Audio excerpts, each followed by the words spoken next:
It's Almost Dry by Pusha T. It is 12 songs, 35 minutes long. Very interesting record to say the least. Lots of features, lots of different people and sounds in this record, and yeah, I don't even know where to start. I'll get my hot take out of the way. Yeah. Pusha T and Freddie Gibbs are the best rappers in the game. They're incredibly underrated, I would say. But of the ones I don't know if they'll say they're the best rappers in the game, but every rapper says they're the best rapper in the game. And I only believe it when Pusha T or Freddie Gibbs say it. Freddie Gibbs, yeah. Pusha T, I don't know, because there's also Madlib. Well, again, Madlib's not, he's a producer. Well, he's a producer, but Madlib produced records and stuff. And there's, I think I can see that. I think this is definitely one of my favorite rap records of the year for sure. I'm also just kind of thinking of a full.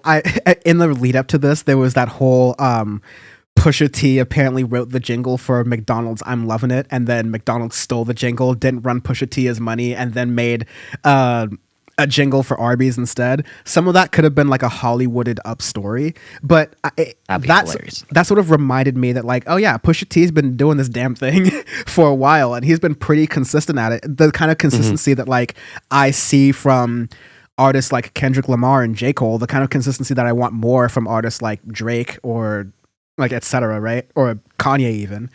And generally he delivers. Like Pusha T's style and his thing are very like, it's hard for it to mainstream and branch out because his rap style pretty much goes to one sort of subject matter or one topic matter, whereas folks like Future, Lil Uzi Vert, etc., they're able to branch out a little bit more. But like I go to rap fundamentals, the rhymes, the lyrics, the variety, how you're able to switch through flows, and like Pusha T checks the boxes the way other than Freddie Gibbs and other than a couple of youngins, so to speak. Kid Cudi too could be up there. I could see that. I think Kid Cudi is more of like a... Especially past that couple of years. Yeah, because Kid Cudi can rap and Kid Cudi can sing. That's like a totally different, like... That's sort of like near that Drake realm of do you have pop talent or stardom? Yeah. As far as purely as a rapper goes, it's Pusha T, it's Fred... Especially in that like not quite old head echelon, but that like upper tier of like you're getting up there in age. It's Pusha T and Freddie Gibbs, and then everyone else is still needs to prove themselves to me. When they say you're the best rapper of all time, all rappers are going to say that. But I wouldn't say best rapper of all time, but of the best that are out right now, I believe it when Freddie Gibbs says it, and I believe it when Pusha T says it. And this album reaffirms that.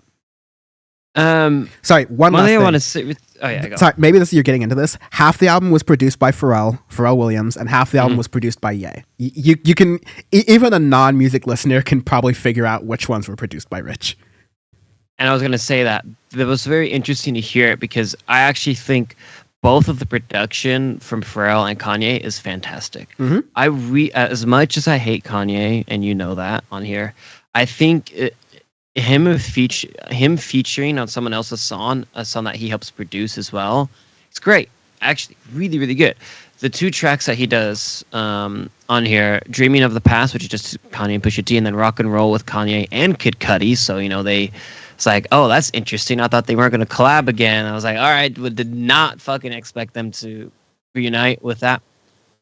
Great tracks. Really, really good. I thought like the production on those and Kid Cudi's part was good. Kanye's rapping was really good. Pusha T sounded good on those. Like they all complement each other very well, and it complemented the record.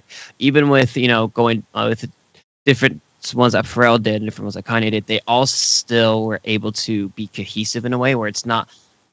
You can tell which one is which, but it's not like this is strictly a Kanye song, if that makes sense. It's like, okay, you can tell he produced it just by the way the flavor is, the way it sounds, but it's not distracting in a way where like, okay, this is too much of his influence in it, or the same thing with Pharrell as well. And I think that's actually very hard to do, especially with both of them, because they have very distinct styles, very distinct sounds with it, but with all of them together, this is a fantastic record. Let me double down and say that Pharrell and Ye are two of the best rap producers in the game. I won't say the best, but Pharrell and Ye are two of the best. I 100% agree.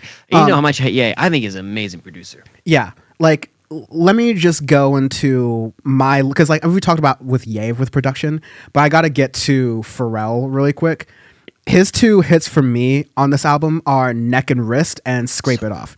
Neck and Wrist with Jay-Z and Pharrell get some vocals on there as well, some vocal credits. So good. I didn't love it when it first came out. I thought it was a little bit slow, a little bit off kilter. I didn't know if Pusha T really killed the beat. And the album works perfectly. We haven't talked about much of the album flow whatsoever, but like more or less, it's 12 tracks, almost like I forget the name of Pusha T's album that he released during Hot Yay Summer, Daytona. That's right. But it plays very much like Daytona, where like these songs, I mean, it plays better than Daytona because the songs feel like they go together. It doesn't feel like this rush animation of Kanye's brain, right? But to be a good rap producer, you need to know how to make a good beat, but that's way not enough. You need to make a good beat for the rapper you are working with. All right? Exactly, yeah. And that's what Pharrell did to a T. So like for Jay-Z, that's slower, neck and wrist don't lie, like all about claiming the bag and being at the top. That's a Jay-Z track. It's slower because it's got Jay-Z on it. It's like it works. Fast forward to Scrape It Off with Uzi Vert and Don Toliver. That's one of those like new school. I would throw it on my space trap playlist. It's a lot of chimes. Kenny Beats sounding the way it's made. It's got really cool. It's got electronic influences. Like I heard this and like I didn't even know that Don Toliver was featured on there, and I was like, this sounds like a Don Toliver track. Because fucking Pharrell's a good producer. He knows how to produce a track that goes like, okay, not only is this a Don Toliver type beat, but this is something that Don Toliver fans and Don Toliver himself will feel right at home in. They'll feel welcome in, and so they will bring their A game. The production is the A game. Together you make a great track. I'm going to be listening to Scrape It Off for a minute and a half. It's a really good one. Yeah, I like the way it flows. Again, as I said, the way that's double produced with Kanye and Pharrell, they both make it sound to where all of them go well together, to where it's very cohesive. It drops down. You can put this album on shuffle. There are bangers here or there, like example, like Scrape It Off is great, rock and roll. Dream in the Past, Neck and Wrist, Diet Coke, even some of the ones where it's just Pusha T. It's good. And for people who have been making music for a very long time, they could have easily just made this an uncle rap. You could just see all the features and be like, oh, okay, you know what you're gonna get. No, there's still a lot of twists and tricks with this record. There's still a lot of things that are experimental and different, and it's very, very good. I was pleasantly surprised with it. Like, I knew I was like already like Pusha T as is, but with all of that, I was like, I don't know, like, all right, cool, let's see what happens. And I was like, holy shit, there's a lot to the sound. I heard Diet Coke before the album came out, and I guess I kind of cheated on the singles rule because somehow I heard Neck and Wrist as well. And okay, I heard Diet Coke. I did not hear Neck and Wrist. Yeah, Diet Coke I heard at work, and it's on one of my work playlists. Yeah, Diet Coke's pretty good. Neck and Wrist definitely like going back on me, like growing on me by mean. But I was like, I don't know what to expect from a Pusha T record. I don't know if I'll like a full Pusha T record. Like, I've liked him as a person ever since hearing Daytona and a couple other things, and of course. We haven't talked about the Drake thing. Come on, dude. Like, is slaying Drake in 4K not one of those greatest rapper of our time moments? I mean, someone asked me a while ago, what is my favorite rap beef? I'm like, Pusha T and Drake's probably my favorite one, just for the amount of fallout that happened with that. Man, just for the fact that like, just this past week, Drake was with Adonis at an NBA game. Rent fucking free, dude. Like, Pusha T literally bullied Drake into being a better father, and so for the rest of Adonis's life, he can thank Drake Pusha is T. Gonna be there. You could think Pusha T. Be like, he could thank Pusha T's the god. He's the Godfather. He really is. He better be. Pusha T's wearing one of those shirts that said, "I'm not the stepdad. I'm just the dad who stepped up." Coming in a U-Haul. Super. But yeah. I think this is a wonderful collection into Pusha T's career.